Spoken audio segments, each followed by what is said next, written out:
Hello and welcome back to the channel. Today I'm playing my favorite chess variant, Cross Derby, in an attempt to climb even higher up the leaderboard, but I'll be getting a little bit of help. You guys know that thus far my strategy has been to search for high-ranked players and analyze their games to improve my own strategy. But Cross Derby isn't searchable in the chess.com variant archive. This would have left me with no choice but to scroll through hundreds of games to find some to look at until I got a very interesting email. One of you made a fairy stockfish that plays Cross Derby, which means that after loading the files, you can actually play an engine in the variant. They also sent a PowerPoint presentation with a couple of the engine's top opening lines shown on screen right now. Now, this already gives us a lot to explore, but they also sent me this. The engine's principal line, run to a depth of 44 for 20 moves, which gives us a solid idea of what the engine deems perfect play for the first 20 moves. We're gonna have a look at this line and see what it tells us about how an engine plays Cross Derby, how it can help us play Cross Derby, and then try a few games on for size. Let's dive in. Okay, so here I've booted up the engine's principal line. It's worth noting that the engine believes that white has about a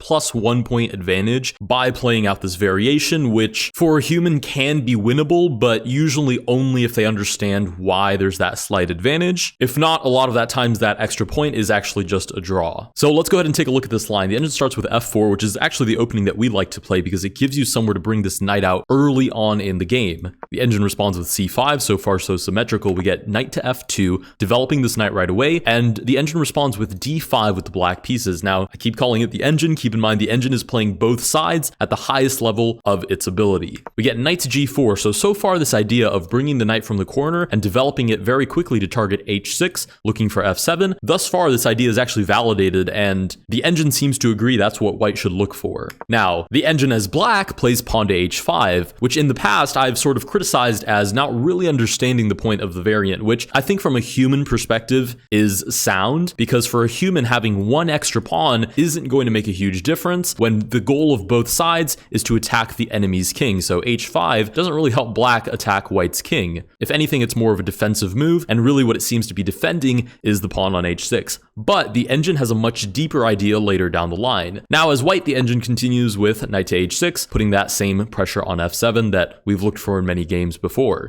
As black, the engine plays knight to c7 with a similar developing idea.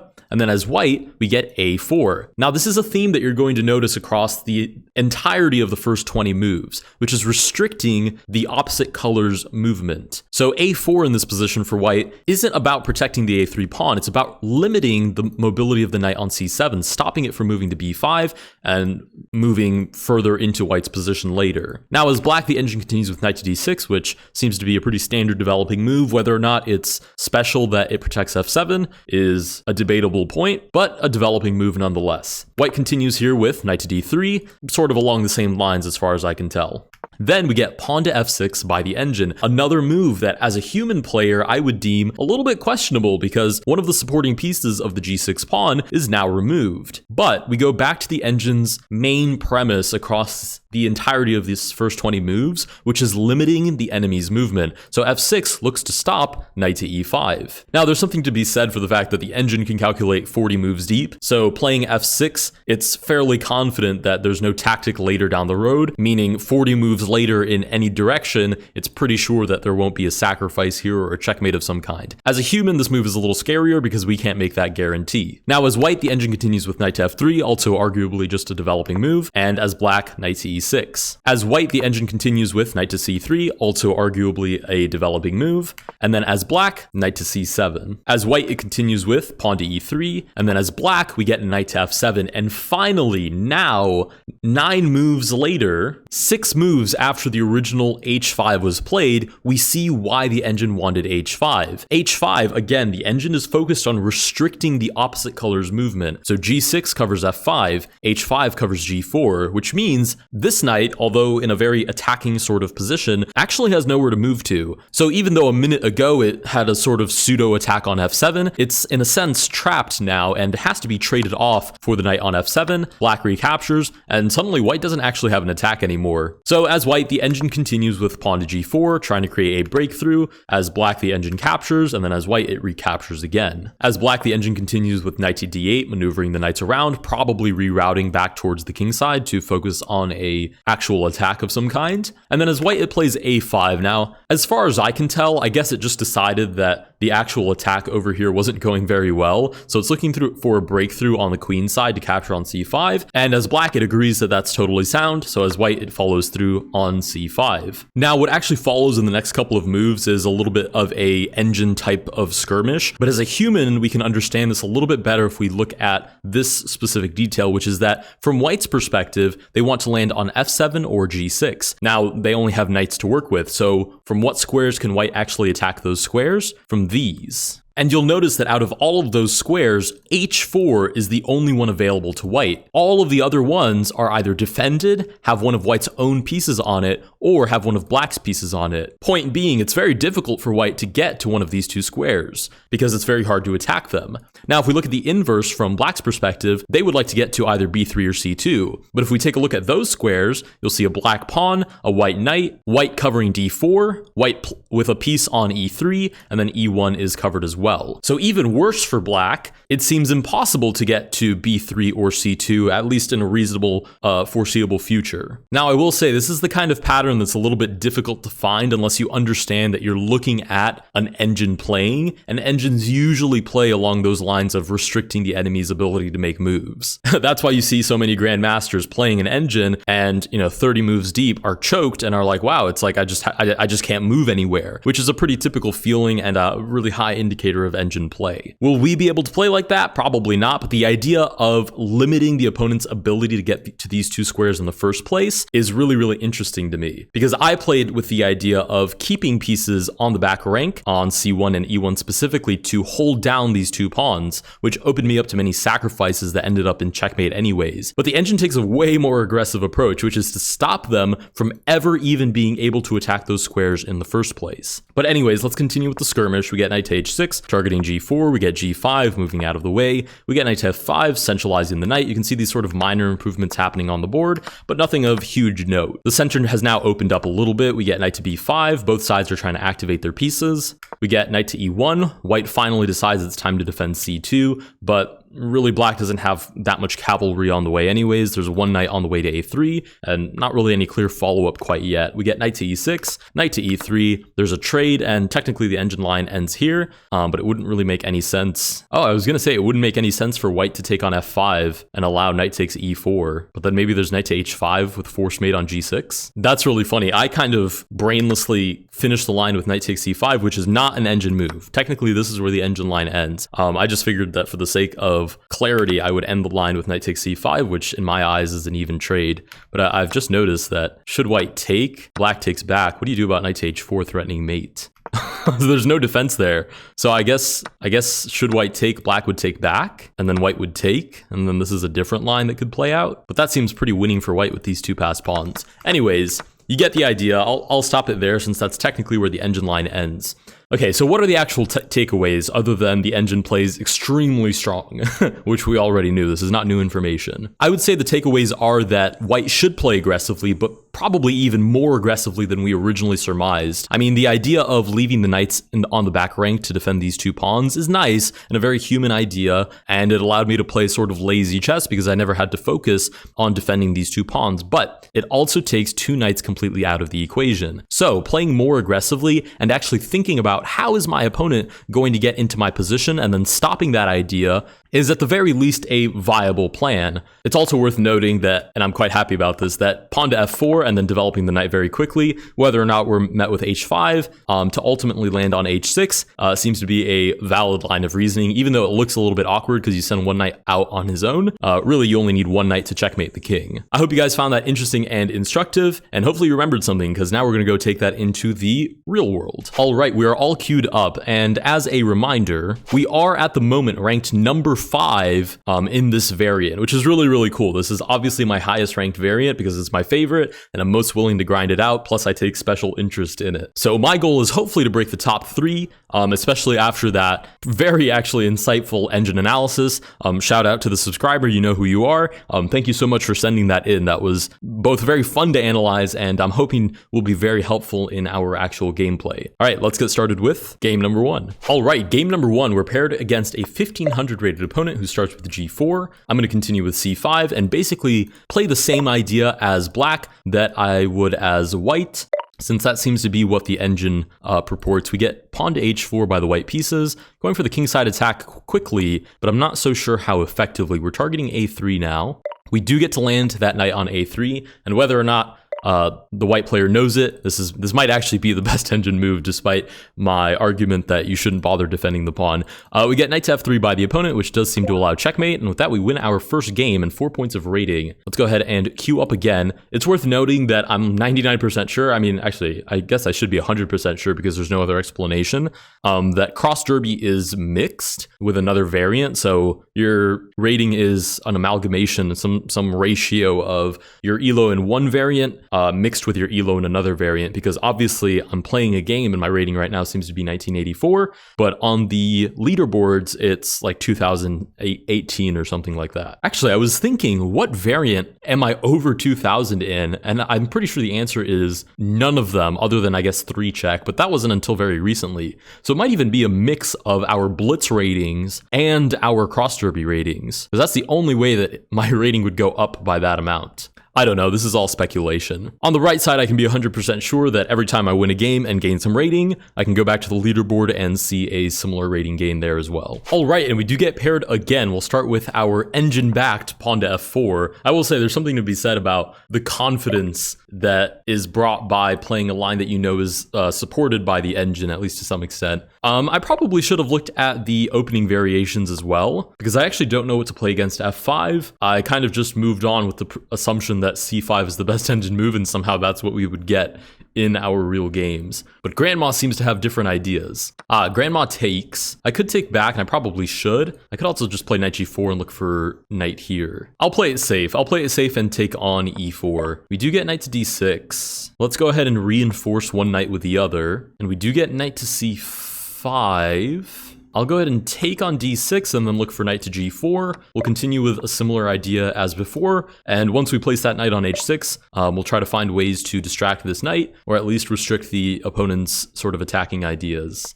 Okay, knight to E4 right away. The opponent is definitely playing this super aggressively. I will also say G6 is looking marvelously weak. I just don't know exactly how to get there. Let's continue with knight to E3. I'm more than happy to give them all of my pawns, as long as it means that I get to G6 before they can defend it.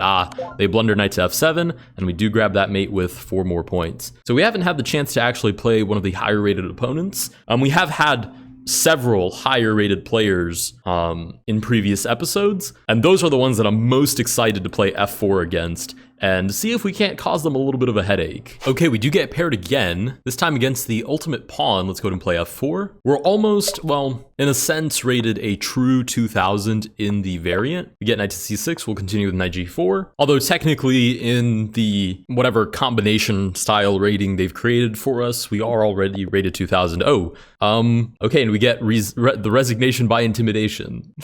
Not my favorite way to win a game, but Black seems to have decided that the game was no longer worth the time investment. So we'll go ahead and grab those 2 extra points and queue back up. I will say I'm usually not one for trying to hunt being the best per se at any given thing. I'm more excited really about exploring it and learning about it and then sharing that with you guys. But I will say, I think if I have any chance in any variant at potentially being number 1 on the leaderboard, this is probably my best bet just on enthusiasm alone. We'll go ahead and see who we get paired with next. Okay, and we do get paired again. Time to drop F4 on the board. Oh, and we do get C5. Sorry, I just smacked my desk. We'll play knight to F2. Knight C7, Stockfish, is that you? We'll play knight G4, looking for H6 and then F7.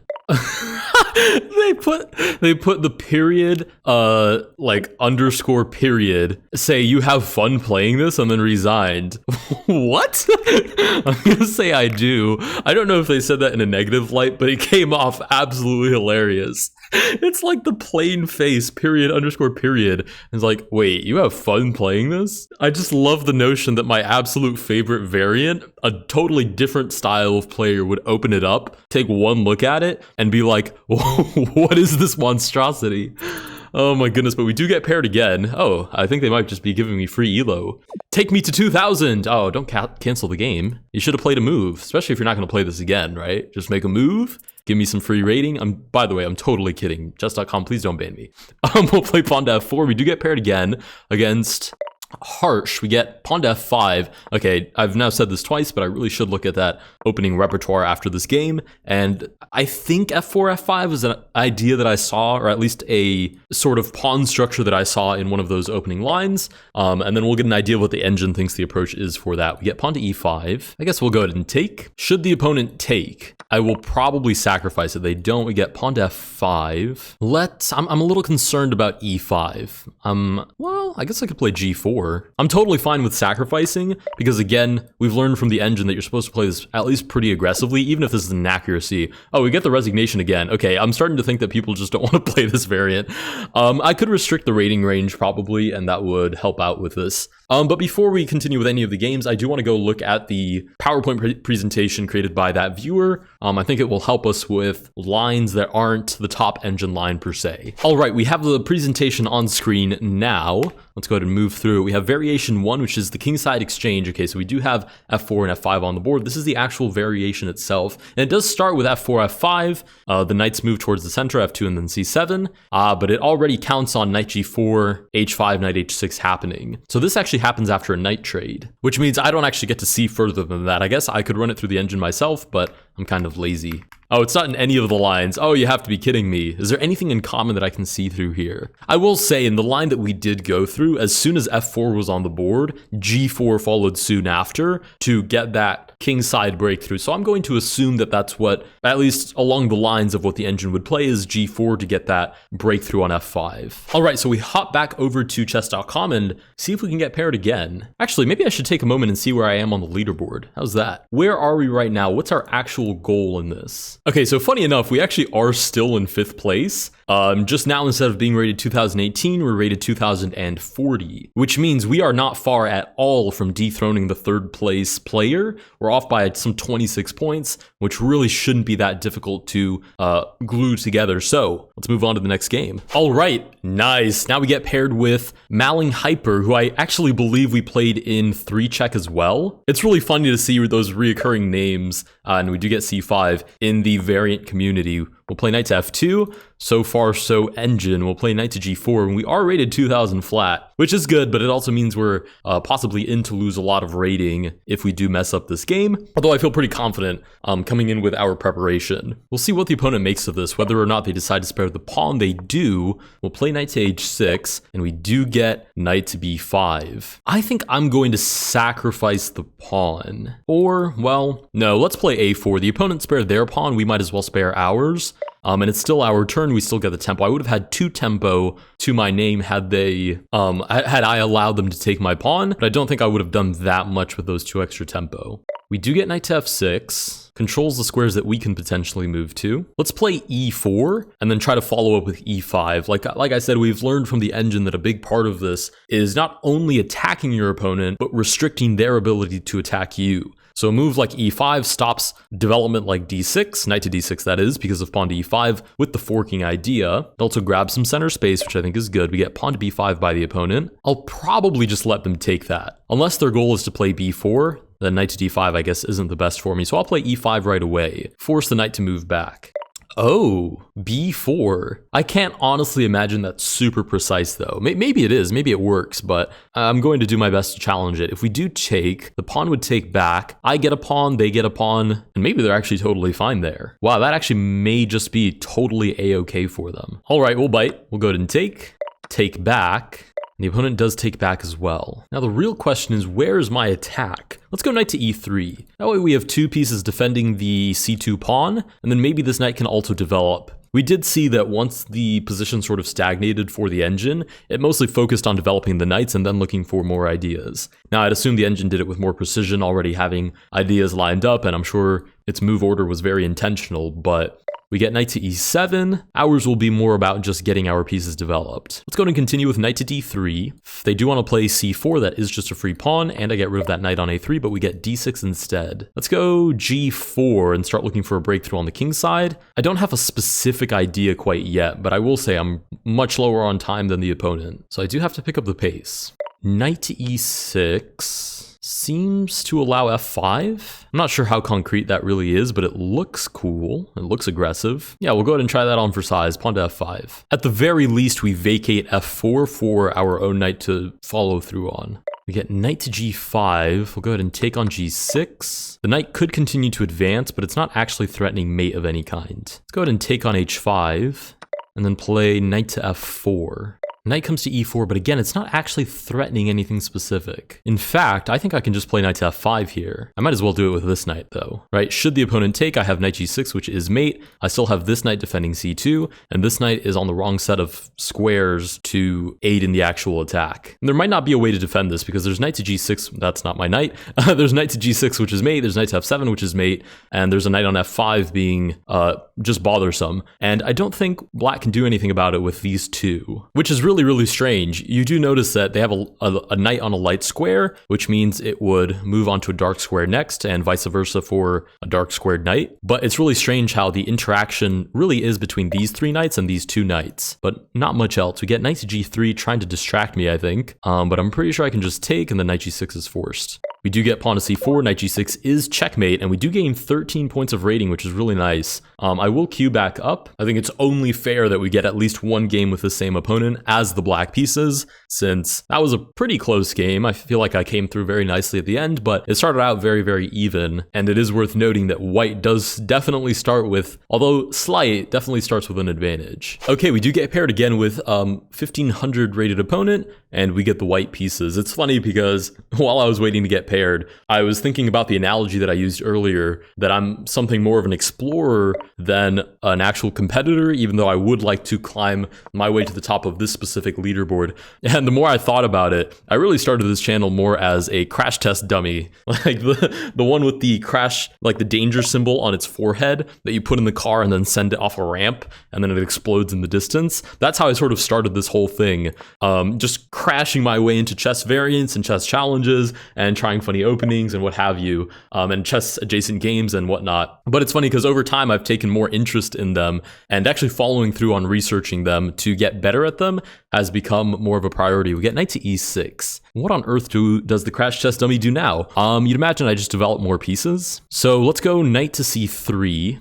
I think I am still going to stick with the knight c1, knight e1 idea of defending these two squares. I understand it can probably seem like a little bit of a cop-out, but for me, I think it makes more sense not to waste that tempo if I'm going to have to move back anyways, and it makes a little more sense to try to find an attack with the pieces that I can definitely 100% comfortably move around. We do get knight to f6. This is really tempting. The problem is it's free right now. So maybe I set it up with d3 and then I look for e4. e4, knight to e3, and there should be some pretty good ideas for me there. I mean, they're leading the attack with the pawns, but ultimately the pawns aren't going to checkmate me. In fact, if I could land a black pawn here and on c2, I would snap my fingers and make it happen in an instant. That way I only have to defend c1 so that pawn can never move out of the way. We get knight to e8. Knight to f7 is heavy on the mind. Let's go knight to e3. I'm not going to rush anything quite yet. We do get b4. I will go ahead and trade that off. And then I'll play knight to d5, looking to start removing some of these defending pieces. Maybe even looking for like f5, knight back. If I can get them to overcommit their knight this way, but they do blunder, knight takes f7. And with that, we gain 3 more points of rating. We'll take a quick break and actually see where we are on the leaderboard now. Oh, we're like this close to rated 2057. I do have to go in a moment, but I will make time to climb my way to 3rd place. We're literally off by, what is it? What's 6 plus 3? Let's do some hard math here. We're off by 9 points. All right, we have to try this. All right, we do get paired. Let's start with f4. Oh, the opponent says, haha, I can't believe it. That's really funny. There is a very non-zero chance, I think people don't realize it, but there's a very non-zero chance that you will run into me in the wild. Hello, YouTube. I'm going to say yes. Say hi to YouTube. Good luck. And a classic smiley face to follow. All right, we do get pawn to d5. That's so funny to me every time it happens. You'd think it would get old after a while, but every time I see that little message pop up where they're like, wait a second, is that you? That's so funny to me. All right, we do play knight to f2. We get c5 in response. Actually, this is the top engine line so far. c5, d5 is in those first 20 moves that we looked at the beginning of the episode. We get knight c7 though, so we will grab this pawn, and should the opponent somehow play like a perfect engine, we will have an escape for the knight on g4. We get knight to b5. I think if they've given up the pawn, I'm also going to give up the pawn. I'm not going to waste an extra tempo. Okay, I'm definitely not playing that because then c2 is hanging. But I'm not going to waste an extra tempo defending a pawn if the opponent hasn't as well. We are sort of targeting d5, or at least it looks like that's what we're doing. But I'm actually going for g4. We get knight to c7 by the opponent, which defends d5. Let's go knight to g4. And the tricky sort of idea here is knight to e5. Now, weirdly enough, I'd be willing to bet the engine would want something like f6 in this position, which again, as a human, I would feel very sort of uncomfortable with because of the weakening of these squares. But the threat that we have on the board at the moment is knight to e5. Double attack on this pawn. Should black defend, I sacrifice one of the knights. Oh, but I can't finish that off because the knight defends g6. Never mind, knight d6 might actually be the best move here. Okay, but surely there are some tricky ideas where I somehow confuse the opponent. Let's go. Oh, I need to apply more pressure to their position, but it's not very clear how. Let's go knight to e3. Knight to e3 seems to make sense. We're looking for f5 and then to take with this knight. And if we do get a d4 push, we play knight c4. Okay, we get knight takes a3. I will push f5. This will always be held down by this knight. And that's what I really like about that, is you have that sort of pattern that I haven't moved these two knights, so this most likely, 99% of the time, cannot be a problem. At least not until the attack is a little more substantial than one piece. So for example, on the opponent's side of the board, they have the same setup, but again, we did get the white pieces, so we got at least one extra tempo over the opponent,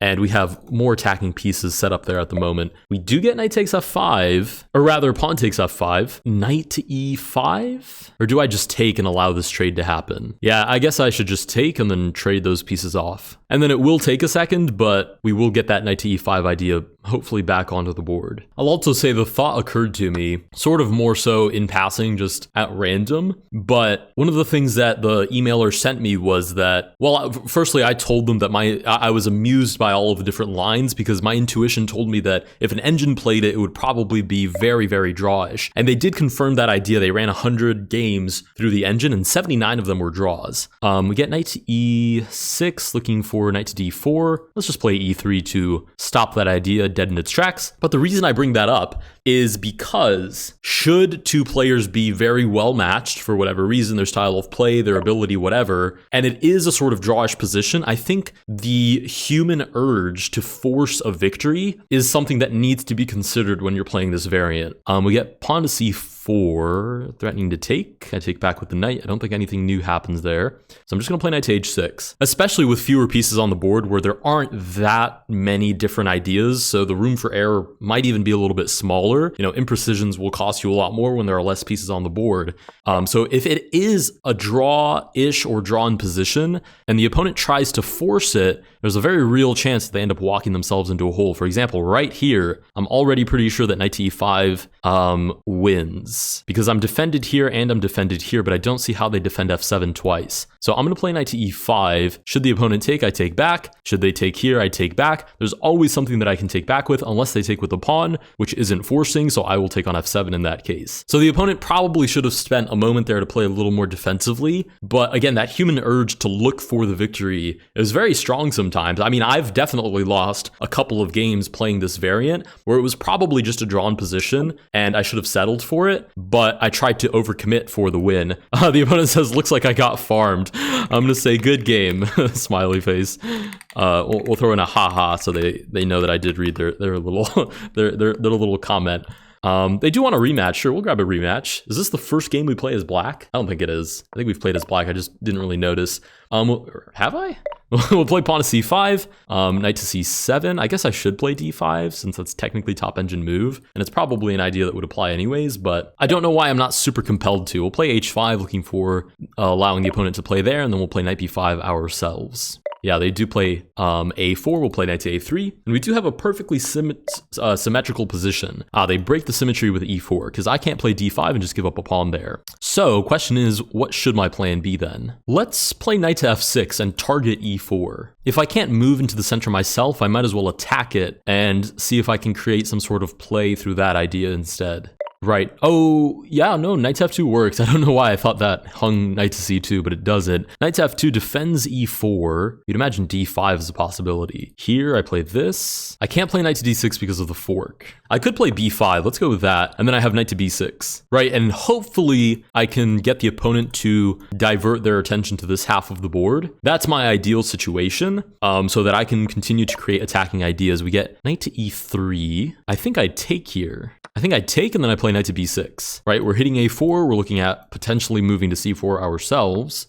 E5. Oh, knight to e3 was very nice, right? Because it covers d5, so I can't move there myself. Is this worth it at all? I take, the opponent takes, I take back. My instinct tells me it's almost definitely not worth it. So I will play back to e8, even though I do concede my developing move. Wow, knight to e4 completely ignores what's going on here. The opponent is going for the kill on g5. Wow, I might need to start playing some very serious defensive chess here.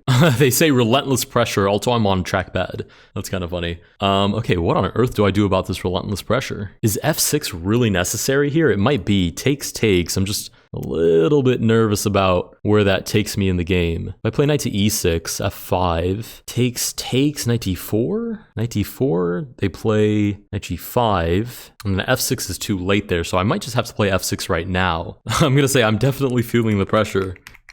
With a smiley face. Yeah, we are definitely on the ropes here. I mean, the opponent is demonstrating amazing intuition by just totally giving up on engaging on our side of interest and just going straight for the gullet on this one. And the problem is we're so behind in development that I don't even think I have a counterattack. So there's not even anything to sort of wave in the opponent's face and hope they get distracted. I mean, if anything, my best bet is that they take and then we maybe trade off some pieces. Yeah, knight to f3. Definitely relentless. I'm going all in. You have to respect it. I read they're going all in. That's what they said in the chat. I do have 30 seconds, so I definitely need to be faster here. Let's go knight to e6. Oh, knight to e6 blunders, knight to f7. Oh, I should have played this knight to e6. Just horsing around. That is a funny joke. Almost guarantee they find it. I highly doubt they won't. At least I'd be very surprised if they didn't. But knight to f7 is in fact checkmate, which is going to slash a crispy, probably 20 some points off of our rating. Yeah, he says wait in the chat. I'm gonna say, uh-oh. What else can you say but uh-oh? That's so funny. Yeah, well played to the opponent. I got tunnel vision with looking for knight to d4, but it's just mate here on f7. I really want checkmate. No! GG's to the opponent. 50! Okay, that's wraps. 57 points off of the rating. I'm gonna say good games to the opponent in chat, but I can just feel the crash out is going to come. 57 points of rating is so immensely painful, I can't even describe it to you. Oh my goodness, where does that put us on the leaderboard? It puts us comfortably... Wait, where does that actually put us? Wow, we actually moved down to 6th place. That's so immensely painful. All right, well, that does conclude today's... Okay, I lied. I am indeed back. I recorded the first part of that episode earlier this morning, and to be honest, I did not expect to be set back by 50 rating points and some change. So when I originally saw that on my screen, my gut instinct was just call it there before you tilt further down the leaderboard. But it's been now a couple of hours and I do have some spare time, so I think I'm gonna hop back on and see if I can't climb my way back up to that third position that I was just, what was I, like 9 points away from hitting it? I think it's within my reach. I think it's reasonable for me to sit down and give it one last go. All right, we do get paired. I'm gonna throw that f4 directly onto the board. We're met with e6. We already know this is the opening that we're gonna play. We do get f5, so I'm gonna challenge that right away, probably with g4 to follow soon. It's really tough because I was thinking about that game that we played, and I'm sure that I misplayed it at some point. But the thing is, well, I'm not sure that I misplayed it at one point. I blundered checkmate, so I probably could have held off for a little bit longer. But I have to admit, I'm a little bit on edge about the fact that white does start basically with a +1, almost 1 point advantage. Black does in fact take. We'll take back with the knight to place it on h6.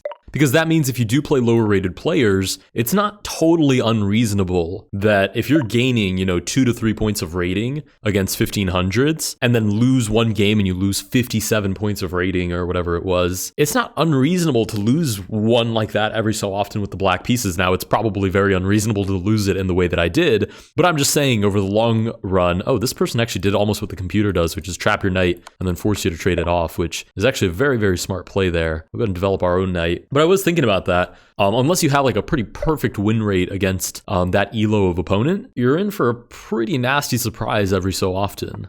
We'll try just not to have any more silly blunders like that. We do get pawn to d5. They're doing a great job of making it very difficult to get to these two squares. We'll go ahead and just play knight to g5. If they want to trade, we definitely can. And we do in fact get that trade.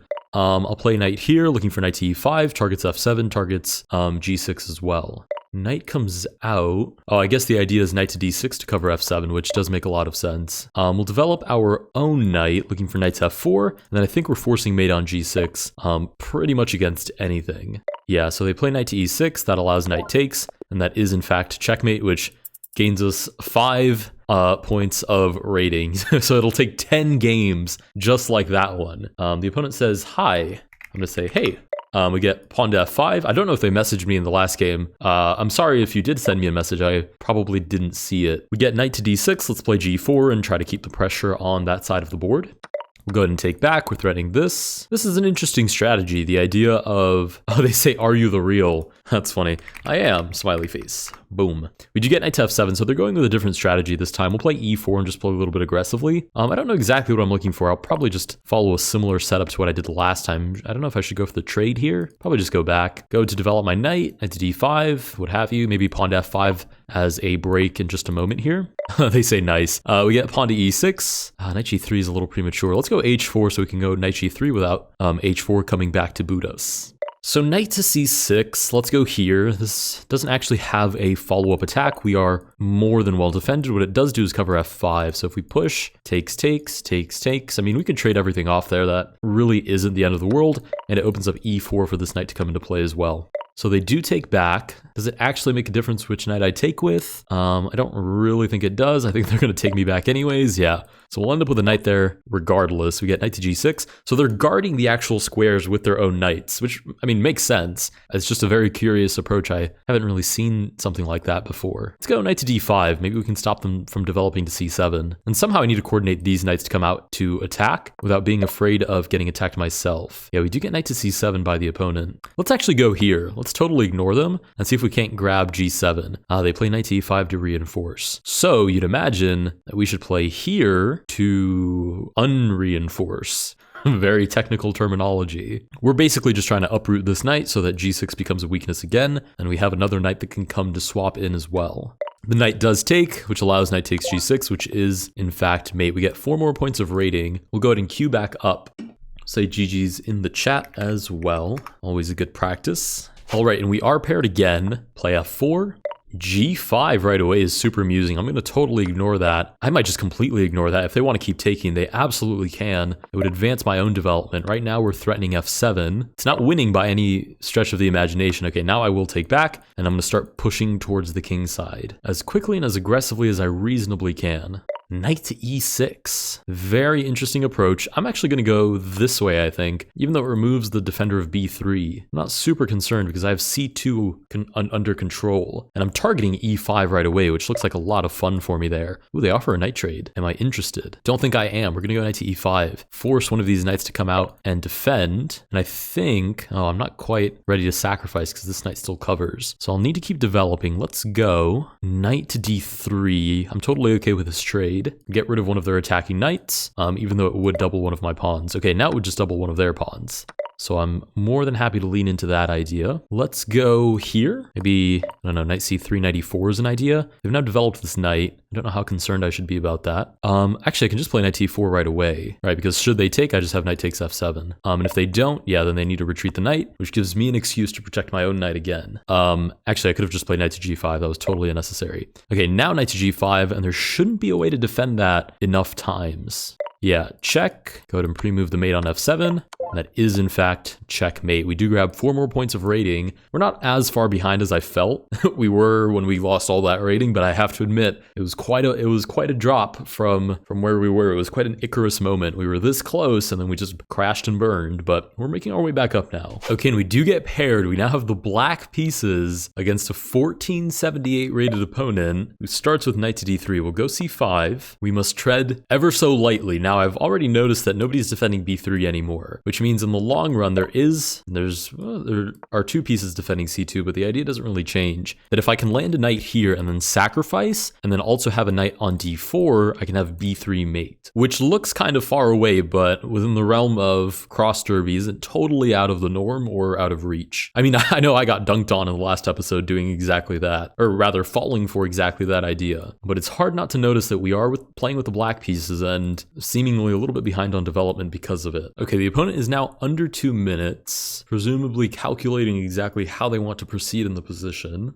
Okay, now they're down under almost a minute. Okay, now they're under a minute. I don't think there's an opponent on the other side of the screen anymore, if I had to guess. Okay, they're now down under 20 seconds. Now, out of all the possible ways to get out of playing with the black pieces, I have to admit, this is not the worst. This is not totally terrible. We played, what, 2 moves with the black pieces, and it was enough to get a victory? It's not super satisfying, but they're about to time out, and I guess we'll walk away with, what is it, 4 rating points? Sure, I will take it. Not the most exciting thing in the world, but we've now queued back up. Okay, paired up again, we'll play f4. We do get the white pieces once more. We're only like, what is it, 4 or 5 games away from being rated 2000 again, so we're not that far off from where we once were. At least it doesn't feel like it anymore. We'll see if the opponent wants to play. They are rated 1561, so they must have won a couple of games on the way here. They've now removed this knight, which means there's nobody looking at this, but they do play knight to f6, covering knight to g4, but I will play knight to e3 and try to reinforce that knight g4 idea, and now they pretty much have no choice but to trade and allow me to get to h6 anyways, so I will take. I am threatening mate in 1 move, so they kind of have to just come back and defend this. The question is when they do, oh, knight d6 is another way of doing that, fair enough. How do I continue this? Go like this. Knight, I've now learned to move this knight and not this one, if I do want to get to e5 that quickly. We're looking for knight to e5. Obviously, we're double attacking f7. Should they take? That's not how the knight moves. Should they take? I take back with the pawn. I fork these knights. I at least win some material in that process. Oh, they do allow me to take, so that is check. I take back. That is mate once more. Gives us 5 more points of rating. Hop back into that queue as quickly as I physically can. Okay, and we do get paired again. Ooh, with a 1700 rated player, so the potential to gain a little more rating is present. Player of chess 25. Okay, they do play c5. Luckily, we do have the white pieces, so it does give us some notion of having the advantage. We'll play knight to g4. b5 is not the most traditional way to play this, but it's definitely a attacking idea. We'll move knight to h6 to target f7. And we do get knight to b6. Okay, this is a very interesting approach by the opponent. We'll play knight d3 and try to jump it to e5. It also sort of looks like we're targeting c5, but that is not in fact our main goal. We are looking for knight to e5. Presumably we get knight to d6 now by the opponent, so f7 is doubly defended. The question is, how do we remove that knight from d6? Oh, we get that knight to d6. I mean, that doesn't really change much for us, but you'd imagine it would be this one, so it's not trapped back here anymore. Okay, let's go knight to c3, looking for knight to e4. I think that's a pretty reasonable approach. Not actually to remove, I mean, should they take, obviously we will have mate, but our idea isn't actually to take the knight back. The idea would be to jump into g5 and then force mate on f7. They do take, let me see, knight to e4 here, knight to g5, they promote to a knight, but then I have forced mate, so I should just be able to play knight to e4 right away. Again, if they do take, we'll mate on f7, but if they don't, we have knight to g5 with forced mate on f7 anyways. Okay, knight to c4, looks for a3, but I still have knight to g5, and now I think it's completely unstoppable. Actually, I'd be willing to bet that f6 there probably would have been better for black even, because I wouldn't have been able to move to g5, and I still would have had this pressure on my position. I saw it, and I didn't even want to speak it into existence. Luckily, we got knight to c4 instead, which I think falls to a forced mating idea this way. Oh, knight takes! I didn't even think about that. Wait a second. I guess now I take and try to remove this knight. I might be winning a knight, but I don't think I have forced mate anymore. Wow, I was totally blind to that idea. Oh, and f6 boots me anyways. Okay, I'm going to take, and what on earth do I do now? I guess take on e7?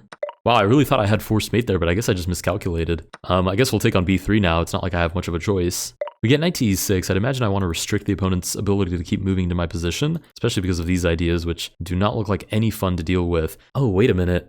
How do I cover both of these squares at the same time? Because this is a mating threat, but this is also a mating threat both ways. If I play e3, there's knight c5, and I don't know how I defend that. If I play knight c2, there's here, and then maybe knight d4 just barely holds on to the position. Yeah, the problem with knight d4 is the knight c6.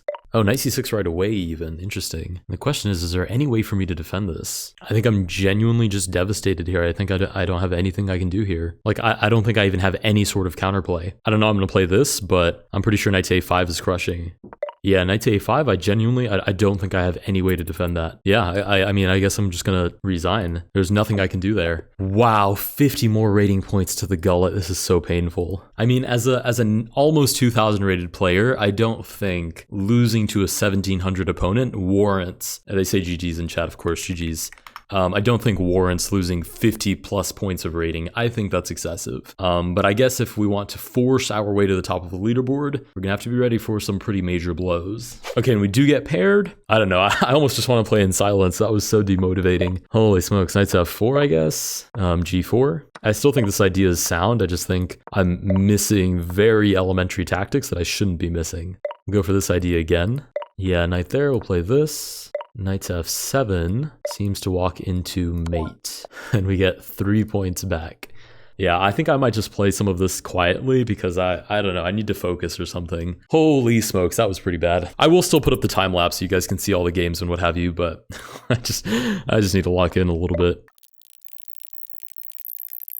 Okay, we are back, over 2,000, finally. I mean, sometimes you just have to get in that space where you're totally focused. I started playing some music like I normally would for Bullet and what have you, but finally we're back over 2,000. We'll go ahead and queue back up, and I'm hoping that I can be talking to you guys when I actually get onto the leaderboard, because it would be kind of lame if I felt the need to focus so intently to get on the leaderboard that I wouldn't be able to talk to you guys, that is, when I do it. So let's hope that these next couple of games go my way, or at least how I'm hoping they can go. I will say I got paired with two 1700s. This was one of them, or three? No, I think it was two. Maybe I rematched one of them. I don't remember. But I do gain a pretty significant amount of rating playing against these 1700s. I gained 13 points of elo, which makes me wonder if I was paired with, oh, also you guys can't see it right here because this is my rating when I played this previous game, but I did win this game, so it gave me 13 points of a rating, putting me at 2003.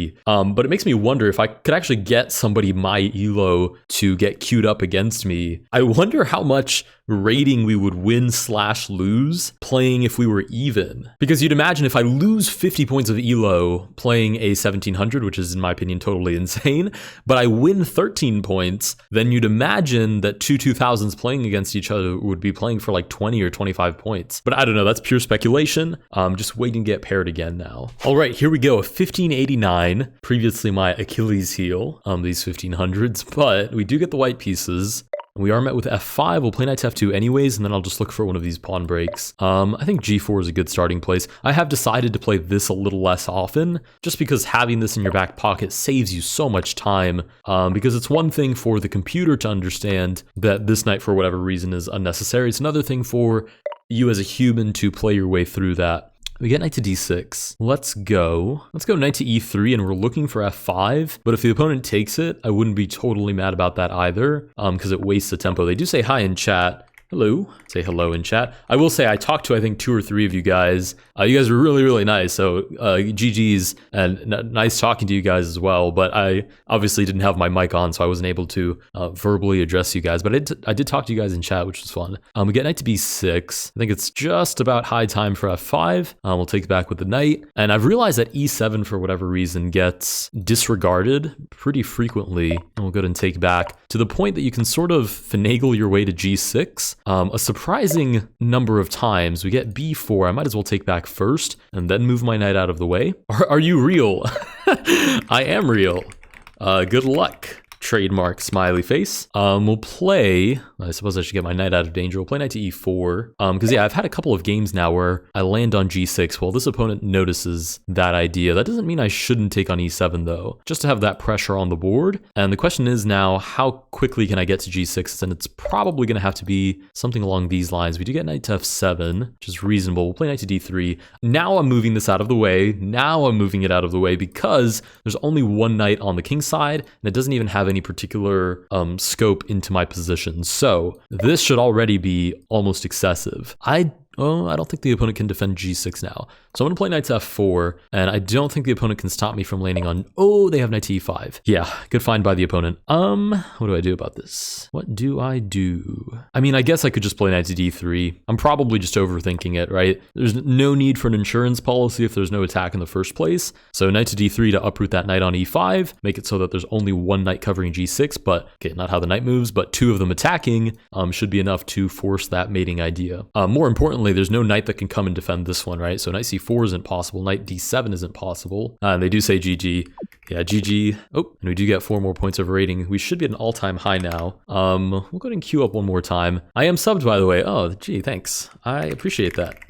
Boom, I appreciate that. I really do. It is very fun to talk to you guys. When we get paired in the wild. It's always funny because I can't tell who's in more disbelief, the person that I get paired against or me, because I'm still getting used to you guys recognizing me, and I think you guys just don't expect me, so I'm like, boo, just come out of the woodworks, and then I'm just there playing against you guys. Okay, and we do get paired against... Wait, have we played this person? I think we already did. It might just still be playing. 1697 Judge. Seems vaguely familiar. Hello again. Yes, we have.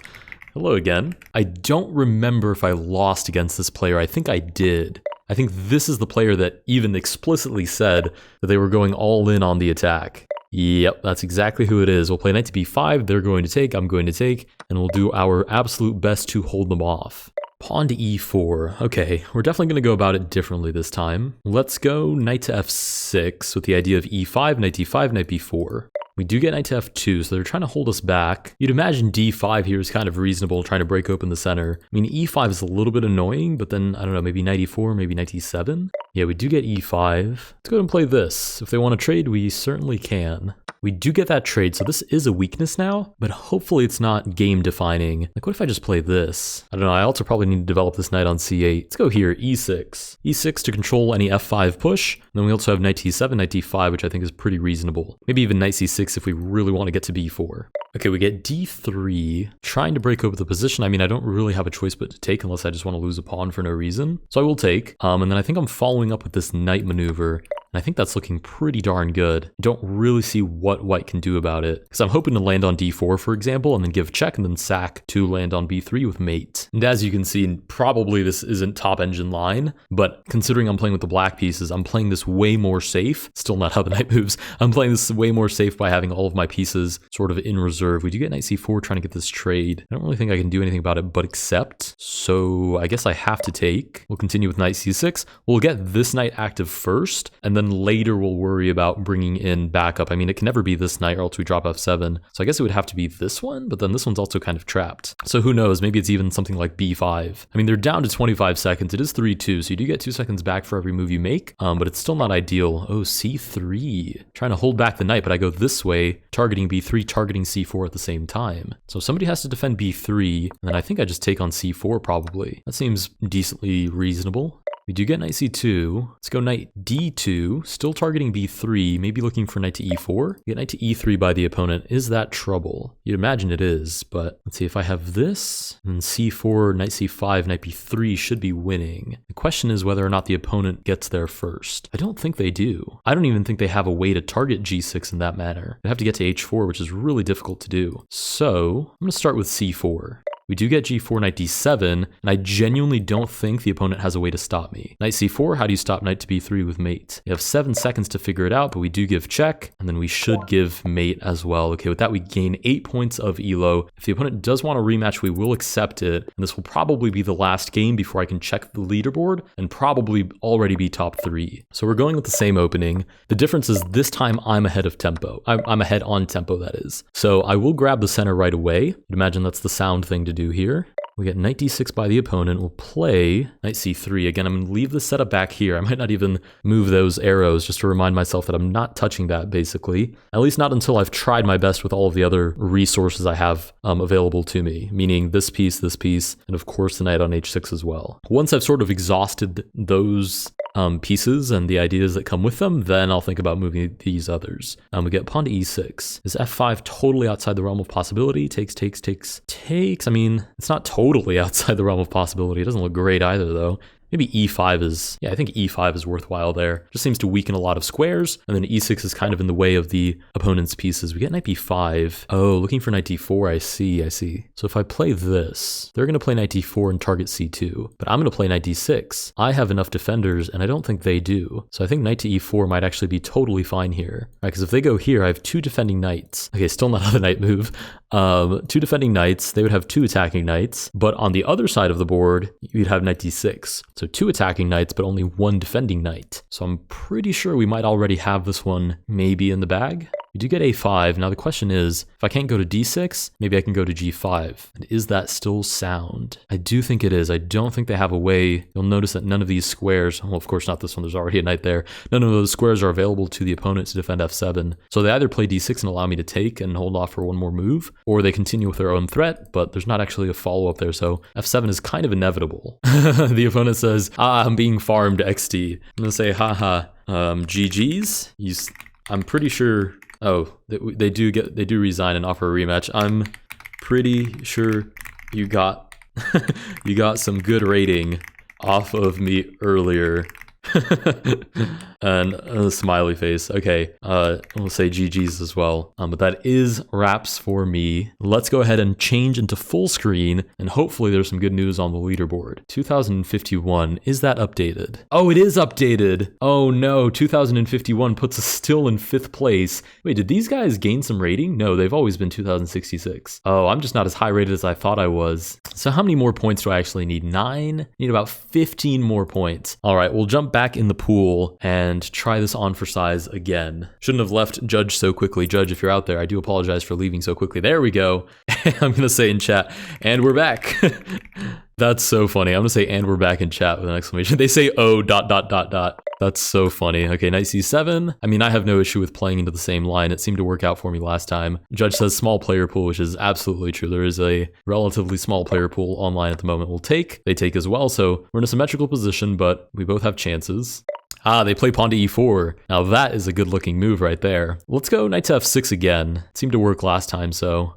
Okay, knight to f2, d5 again. I have zero problem with playing into the same ideas. I do genuinely think e5 was their best chance there. Yeah, knight to e4 again, and I think I'm totally okay with this. I just feel like my position is more flexible than theirs is. They're having a deep think about this, which is reasonable, because this knight is already isolated as it is, but they do decide to take it anyways. We get knight to e3. I think e6 was very sound last time, stopping that f5 push, which in my head is critical. Knight c4 again, so we do get this trade once more. Let's go knight to e7 again. There's genuinely zero rush here. I don't think the opponent is going to pounce on my position in any meaningful way anytime soon. I mean, they'd have to remove this pawn to get a knight to h4 via f3, and even then there's no sacrificing idea on f7 because I take back and there's still a knight looking at g6. So I'm still pretty confident. I mean, that would have to lead to g4, would lead to f5, would lead to some sort of breakthrough, but there are a lot of steps there in between that still have to happen. Okay, knight to e2, I'm assuming is actually targeting e4, looking for c3 and then that capture, which is very reasonable. I'm not even sure that I have any way of defending that. Oh, what I could do is play knight to f5, which is an idea that hasn't occurred to me quite yet. Judge says, pesky opening you have there. Perhaps I'll have to think of a counter.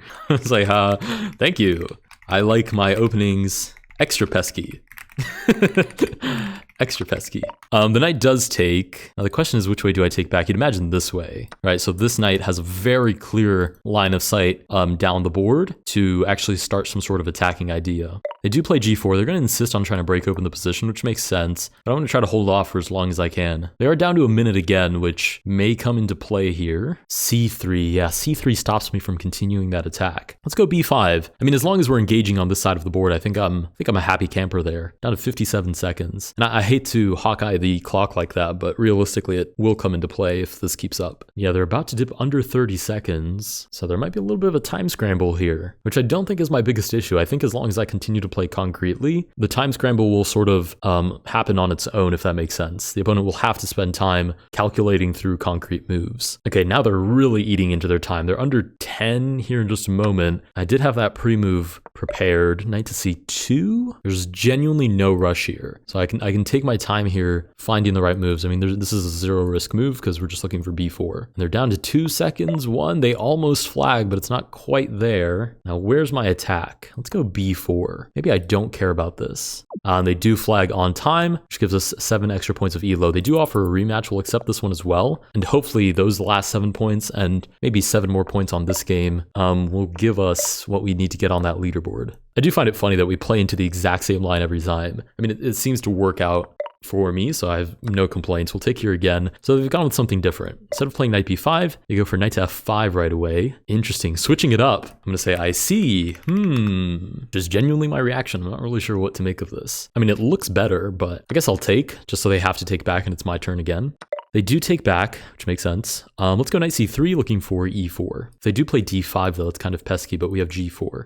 It's really interesting too because the description of this variant, like the actual chess.com description, is claim the central and flank space with your pawns and keep an eye out for your king, which is really amusing because that seems to have nothing to do with what's actually happening.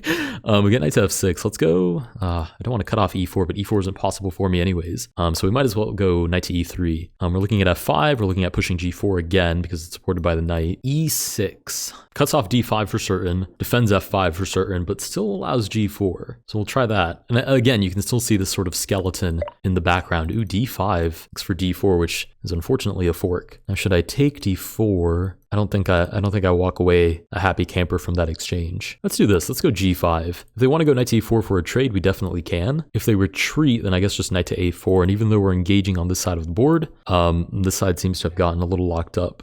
Okay, knight to h5 targets f4. Let's go here, targeting b6. If they take, we take. They take. I'm actually not even sure that I'm justified there because I'm just losing a whole bunch of pawns on the king side. Yeah, knight does take. I mean, I'm defended here, or rather here. So maybe just h4. I don't know, knight g6. Knight b5. I'm going to take here on b6. On the one hand, I'm pretty sure that we're objectively worse than the opponent, but you can see they're under a minute again. And I'm pretty sure that if I do win this game, I'll have plenty of elo to be in that top 3. Okay, knight to d4. Presumably looking, for knight takes e2. The thing is, if knight takes e2, I take, they take back. And I don't actually think that I'm in real trouble there. Let's go here, knight to c8. Just get into their position and be a little bothersome down here. Knight to g6 goes after this pawn. If I play c3, they take, I take, they take. h5, knight f4 though. Maybe just knight to f3. I think knight to f3 here is actually fine because this knight defends c2 and there's no way to get rid of it. They do take. I mean, we can take back. That's totally okay. They might even go for this knight, which would be kind of interesting. They do, which seems to allow h5. We're down under 10 seconds now, which you'd imagine is a concern, but I don't actually have a follow-up here. Let's just go g6. Knight does take. Let's go here. Or should we go here? I think knight d6 is best. I'm fine with dropping the pawn. I just need some sort of attacking chance. Okay, knight comes down to f3.